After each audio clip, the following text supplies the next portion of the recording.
Kali ini kita akan membicarakan tentang relativitas. Jadi saya akan berikan contoh dalam yang terkenal kita kenal adalah kuis Who Want to be Millionaire. Dalam kuis Who Want to be Millionaire itu ada satu sesi yang sudden death, di mana seseorang pesertanya itu harus memilih antara lanjut atau tidak.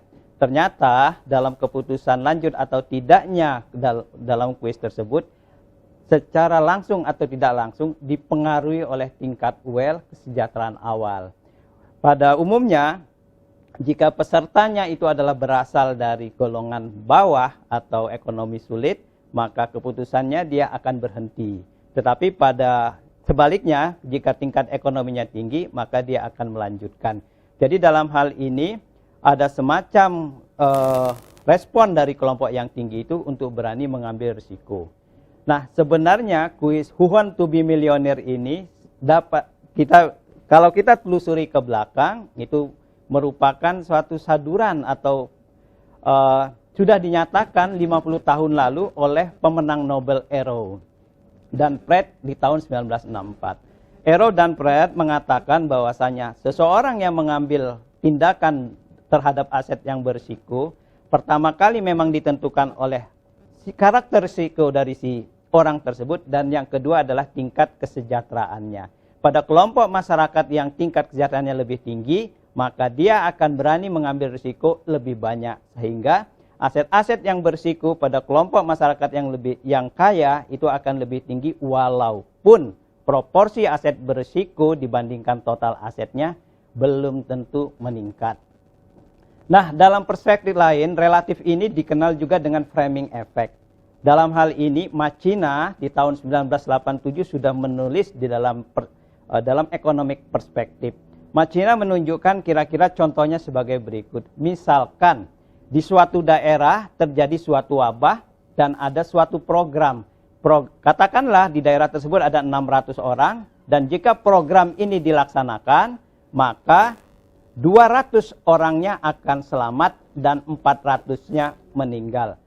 Kemudian Machina menyampaikan ini dalam dua pilihan untuk dipilih. Pilihan pertama adalah pernyataan 200 orang meninggal dan 200 orang selamat dan 400-nya meninggal. Pilihan yang kedua adalah sepertiganya selamat dan 2/3-nya meninggal. Ternyata hasil pilihan itu menunjukkan 72% orang memilih statement yang positif, yakni yang mengandung kata 200 orang selamat.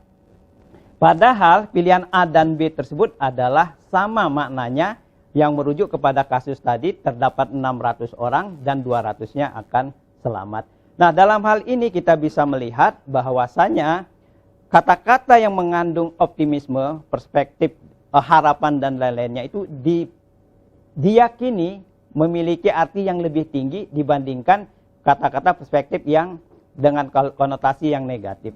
Nah, hal inilah yang kemudian seharusnya dapat diikuti oleh pemerintah dalam hal memberikan harapan dengan kata-kata yang positif, tentu saja tidak dimaksudkan untuk menipu. Di dalam pasar modal ada teori yang terkenal, pasar efisien. Pasar efisien menunjukkan harga saham tersebut adalah fungsi dari informasi. Jadi kalau ada suatu perubahan informasi, maka dia akan mengubah harga sahamnya. Nah, sebenarnya kalau dengan demikian, maka seharusnya informasi itu bisa dibedakan. Apabila pemerintah memberikan informasi pada hari Jumat, maka informasi tersebut diserap pada hari Sabtu, Minggu, kemudian Senin menjadi basi. Nah, dengan demikian suatu informasi yang baik sebaiknya itu diberikan pada hari Senin pada sesi perdagangan pertama, sehingga informasi tersebut langsung dapat diserap pada pasar modal. Ada juga penelitian sudah menunjukkan suatu informasi yang baik itu responnya adalah baik, dan suatu informasi yang buruk direspon lebih buruk. Jadi pada industri yang memerlukan kredibilitas haruslah selalu menjaga persoalan terhadap informasi ini, karena yang buruk dia direspon lebih buruk, sementara yang baik diresponnya cukup dengan baik saja. Nah, relativitas juga berlaku di dalam teori ekonomi yang terkenal. Ya, dalam teori ekonomi standar kita mengenal adanya marginal cost. Marginal cost kelompok masyarakat bawah itu nilainya jauh lebih tinggi dibandingkan marginal cost kelompok masyarakat atas. Kenapa demikian? Ya karena tingkat pengeluaran, sebagian besar pengeluaran pendapatan pada kelompok bawah itu adalah menjadi pengeluaran. Nah, dalam hal ini pemerintah dapat meningkatkan kekayaan kelompok bawah dengan cara mengurangi marginal cost-nya. Caranya adalah menyediakan barang publik yang memang menjadi kewajiban bagi pemerintah. Jadi, kalau pemerintah bisa menyediakan fasilitas kesehatan, kemudian bisa menyediakan fasilitas transportasi, maka tingkat kesejahteraan masyarakat bawah itu akan meningkat sekalipun fasilitas-fasilitas itu tidak mempengaruhi kekayaan bagi kelompok the have. Jadi jika ini dilakukan dengan baik, maka secara umum kesejahteraan masyarakat itu akan meningkat. Nah, inilah peran pemerintah terhadap barang publik. Jadi kita tidak menyatakan harus sama rata. Jadi boleh jadi kelompok the have itu dapat mengendarai kendaraan mewah, tetapi kelompok masyarakat yang rendah itu dapat misalkan sampai ke tempat kerjanya dengan menggunakan kereta yang nyaman dan bisa tertidur.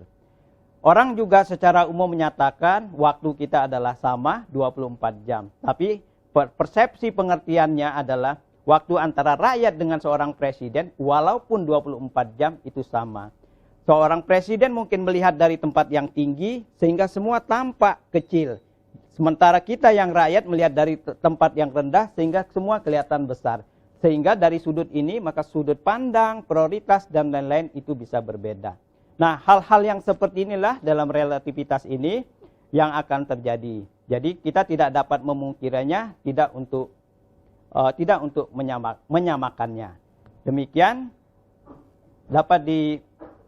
apa yang saya sampaikan ini dapat dirujukkan pada Investor Daily, Investor Co ID. Saya Said Prana Asnawi, salam hormat.